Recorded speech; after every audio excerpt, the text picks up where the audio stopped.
سورہ بقرہ الف لام میم کے لفظ سے، الف لام میم، اور اس طرح کے الفاظ قرآن میں جگہ جگہ آتے ہیں، جیسے یاسین، کاف ہا عین صاد، ان سب حروف کو حروف مقطعات کہا جاتا ہے، حروف مقطعات۔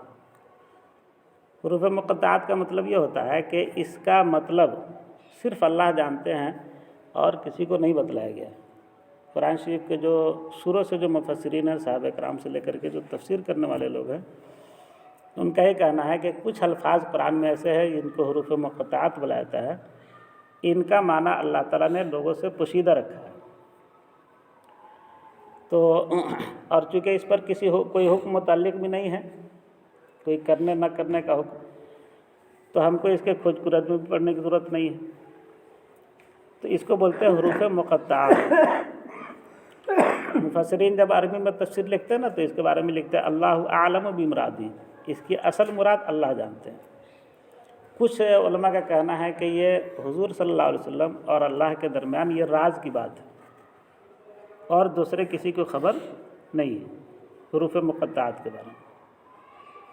آگے ہے ذالک الکتاب لا ریب فیہ، یہ کتاب ہے جس میں کوئی شک نہیں ہے، مطلب اس کتاب کے سچی ہونے میں، یہ سچی کتاب ہے، اس میں کوئی شک نہیں ہے، اللہ کی جانب سے آنے میں کوئی شک نہیں ہے، اور جب تک یہ کتاب رہے گی اس کتاب کے اصلی کتاب ہونے میں کوئی شک کسی کو کرنے کی ضرورت نہیں۔ یہ بالکل وہی کتاب ہے جو حضرت جبرائیل اللہ کے پاس سے لے کر کے حضور اقدس صلی اللہ علیہ وسلم پر آتے تھے، کسی طرح کی کوئی تبدیلی اس کے اندر نہیں ہوئی۔ ذالک الکتاب لا ریب فیہ، یہ ایسی کتاب ہے جس میں کوئی شک نہیں ہے، کسی کو کوئی شک کرنے کی گنجائش نہیں۔ ھدی للمتقین، یہ ہدایت ہے متقیوں کے لیے۔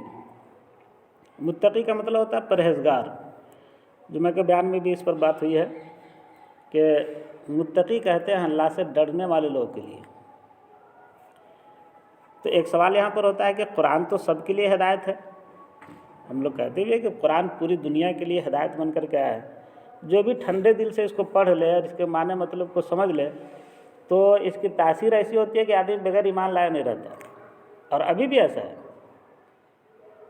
بڑے بڑے ممالک میں جہاں پڑھنے لکھنے کا رواج زیادہ ہے، علم سے زیادہ لوگوں کو محبت ہے، پڑھنے لکھنے کا بہت زیادہ ذوق شوق ہے، تو وہاں لوگ قرآن کو پڑھتے ہیں، جب ٹھنڈے دل سے پڑھتے ہیں تو اسلام قبول کر لیتے ہیں۔ تو سب کے لیے ہدایت ہے۔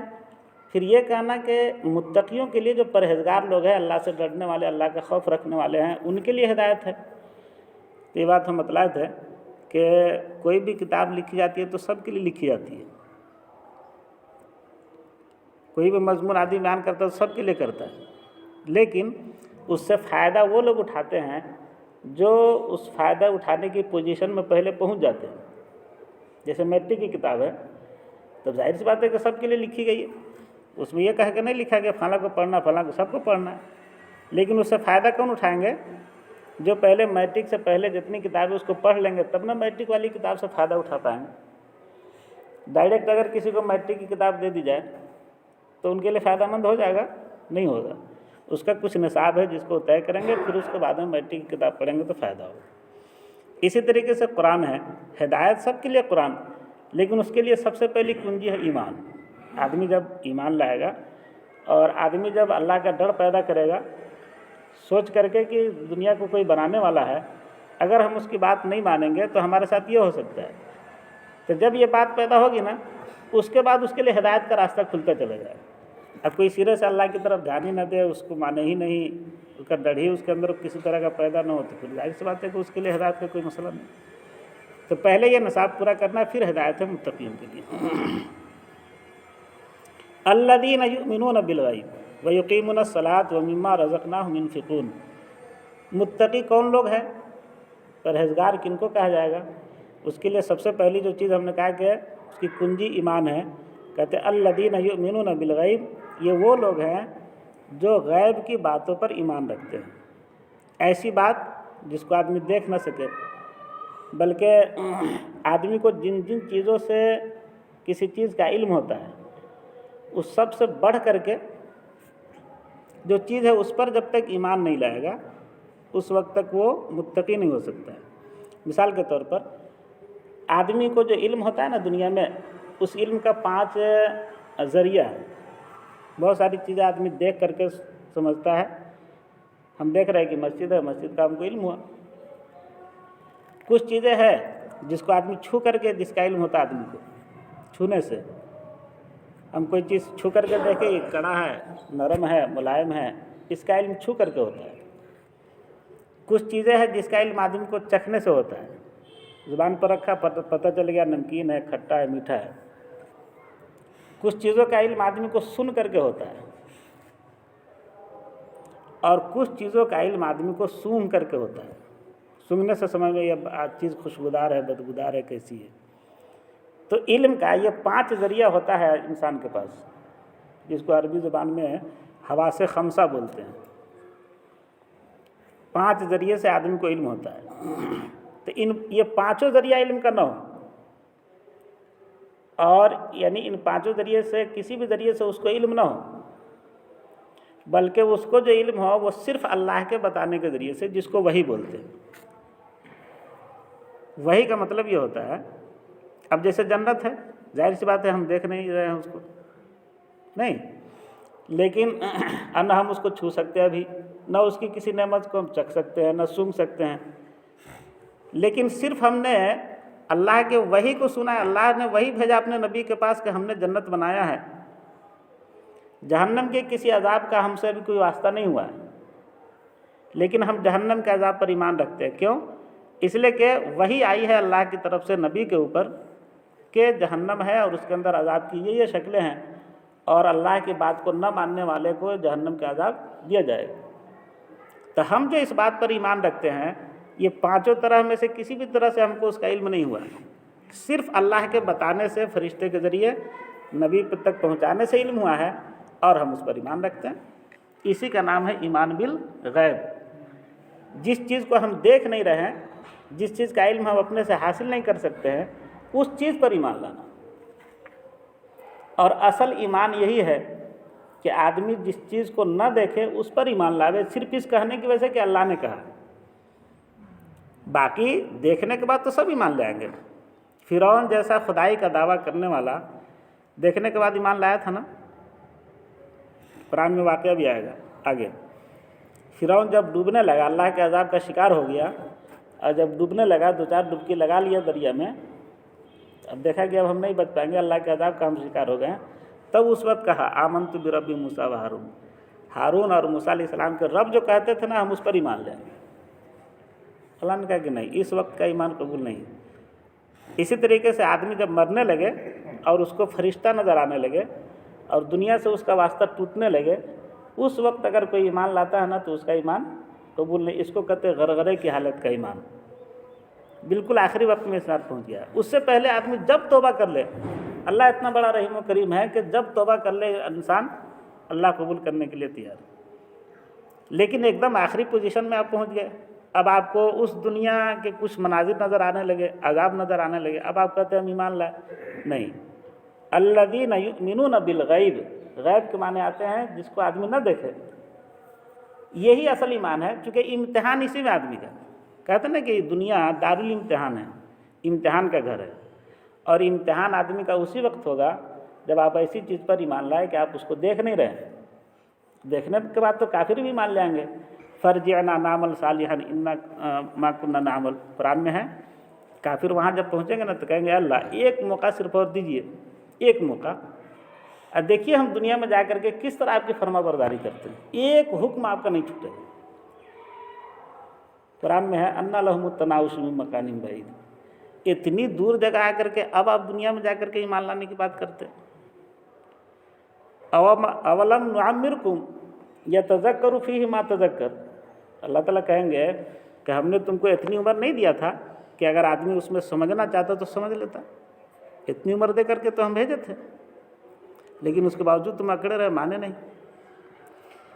تو متقی لوگوں کی ایک صفت ہے ایمان بالغیب۔ سب سے پہلی چیز، جس چیز کو ہم نہیں دیکھ رہے ہیں صرف اس لیے کہ اللہ کے رسول نے کہا ہے، ہم کو اس پر ایمان رکھنا ہے۔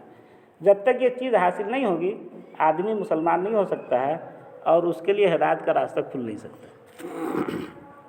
دوسری چیز ہے وَيُقِيمُونَ الصَّلَاةَ، ایمان لانے کے بعد میں دوسرا کام نماز کے قائم کرنے کا، نماز قائم کرتے ہیں متقی لوگ، پرہیزگار لوگ۔ نماز کے قائم کرنے کا مطلب یہ ہے کہ نماز کو اپنی زندگی میں اتارتے ہیں، پڑھتے نہیں۔ نماز پڑھنا ایک الگ چیز ہے اور نماز قائم کرنا الگ چیز ہے۔ قرآن میں کہیں بھی نماز پڑھنے کے لیے نہیں کہا گیا ہے، نماز قائم کرنے کے لیے کہا گیا یقیمون الصلاۃ۔ تو نماز کے قائم کرنے کا مطلب یہ ہوتا ہے کہ آدمی کی زندگی میں نماز اس طرح آ جائے جس طریقے سے آدمی کی طبعی ضرورت ہوتی ہے۔ بغیر کھائے آدمی کو چین نہیں آتا ہے، بغیر پیشاب پخانے کے آدمی کو چین نہیں آتا ہے۔ یہ طبعی ضرورت ہے، جب تک آدمی اس کو پورا نہیں کرے گا زندہ نہیں رہے گا۔ اور آٹومیٹک یہ ضرورت پوری ہوتی ہے، آپ کسی بھی اس میں رہے یہ ضرورت پوری ہوتی ہے نا۔ شادی بیاہ کا مسئلہ ہو، میت کا مسئلہ ہو، کسی خوشی غم کا موقع ہو، نہیں آپ کے ہاں 10-20 مہمان آ گئے ہوں، الیکشن کا موقع ہو، فلاں کا موقع ہو، سب موقع سے یہ ضرورت پوری ہوتی ہے کہ نہیں؟ کون؟ کھانے پینے والی اور طبعی ضرورت کی جو چیز ہے۔ تو اسی طریقے سے نماز انسان کی ضرورت بن جائے کہ بغیر اس کو چین نہیں آوے، یہ ہے نماز کے قائم کرنے کا مطلب، جس کا مطالبہ قرآن میں ہے۔ کہیں بھی نہیں ہے کہ یصلون الصلاۃ لوگ نماز پڑھتے ہیں یا تصلی الصلاۃ تم نماز پڑھو، یہ قرآن میں کہیں نہیں ہے۔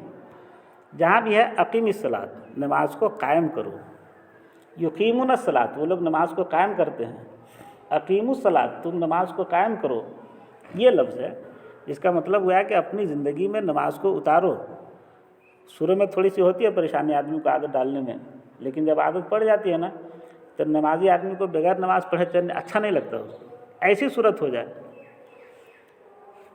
تیسری چیز ہے وَمِمَّا رَزَقْنَاهُمْ يُنْفِقُونَ، کہ ہم نے جو کچھ ان کو دیا ہے رزق، روپیہ پیسہ مال دولت، اس میں سے اللہ کے راستے میں خرچ بھی کرتے ہیں۔ اپنی ضروریات میں بھی خرچ کرتے ہیں، لیکن اپنی ضروریات سے تھوڑا سا اوپر اٹھ کر کے جو بھی کار ثواب ہو اس میں حصہ لینے کی کوشش کرتے ہیں، اپنے پیسے کو اس میں بھی لگاتے ہیں۔ یہ ہے مما رزقناہم ينفقون، جو کچھ ہم نے دیا ہے ان کو اس میں سے خرچ کرتے ہیں۔ تو 3 چیزیں ہو گئی، بن دیکھی چیزوں پر ایمان، نماز کا قائم کرنا اور زکوٰۃ۔ زکوٰۃ مطلب یہ کہ ایک تو زکوٰۃ ہے جو فرض ہے وہ تو کرنا ہی ہے، اس کے علاوہ بھی خیر کے کاموں میں وہ خرچ کرتے رہتے ہیں۔ آگے ہے والذین یؤمنون بما انزل وما انزل من قبلک وبالآخرۃ هم یوقنون، اور وہ لوگ جو ایمان رکھتے ہیں بما، اس کتاب پر جو آپ کی طرف نازل کی گئی، یعنی حضور صلی اللہ علیہ وسلم کو کہا جا رہا ہے کہ متقی وہ لوگ ہیں جو اس کتاب پر ایمان رکھتے ہیں جو آپ کی طرف اتاری گئی، وما انزل من قبلک، اور اس کتاب پر بھی جو آپ سے پہلے اتاری گئی۔ قرآن کی طرح اس سے پہلے بھی کتابیں اتاری گئی، توریت ہے، انجیل ہے، زبور ہے، تو اس پر بھی ایمان رکھتے ہیں، قرآن پر بھی ایمان رکھتے ہیں۔ لیکن یہ دھیان میں رہے کہ ابھی جو توریت، انجیل اور زبور ہے، لوگوں نے اپنی طرف سے اس میں بہت زیادہ تبدیلی کر لیا ہے، اپنے مطلب کی بات اس میں گھسا دیا ہے۔ صرف قرآن ایک ایسی کتاب ہے جس میں ایک زبر زیر پیش کا بھی فرق نہیں پڑا، اور وجہ بھی اس کی تھی چونکہ اللہ تعالیٰ نے ان کتابوں کو ایک متعین مدت تک کے لیے بنایا تھا، اس کا قانون یہاں تک رہے گا، پھر اس کے بعد دوسرے نبی آئیں گے، وہ قانون منسوخ ہو گیا۔ قرآن کو قیامت تک رکھنا ہے، اس لیے اللہ نے اس کی حفاظت بھی کیا ہر طرح سے، اور کہیں بھی پورے 1400 سال کے عرصے میں، 1450 سال کے عرصے میں کوئی زمانہ ایسا نہیں گزرا ہے کہ جس میں مسلمانوں کا، ایمان والوں کا رشتہ قرآن سے تھوڑے دن کے لیے بھی کٹ گیا ہو۔ لیکن یہودیوں کے یہاں ایسا ہوا ہے، 300 سال تک توریت کا پتہ نہیں کہاں ہے، کسی کے پاس نہیں۔ پھر جب تھوڑا سا ان کو قوت ملی تو اپنا لکھ لیا، اس طرح کی صورت پیش آئی ہے۔ لیکن قرآن کے سلسلے میں وہاں سے لے کر کے ابھی تک ایسی کوئی صورت پیش نہیں آئی ہے کہ قرآن ایک لمحہ کے لیے بھی مسلمانوں سے الگ ہوئی ہے۔ اس کو بولتے ہیں عربی الفاظ میں تواتر۔ تواتر کے ساتھ قرآن منقول ہے۔ تواتر کا مطلب کہ اتنے لوگ اس کو نقل کرتے وہاں سے آ رہے ہیں کہ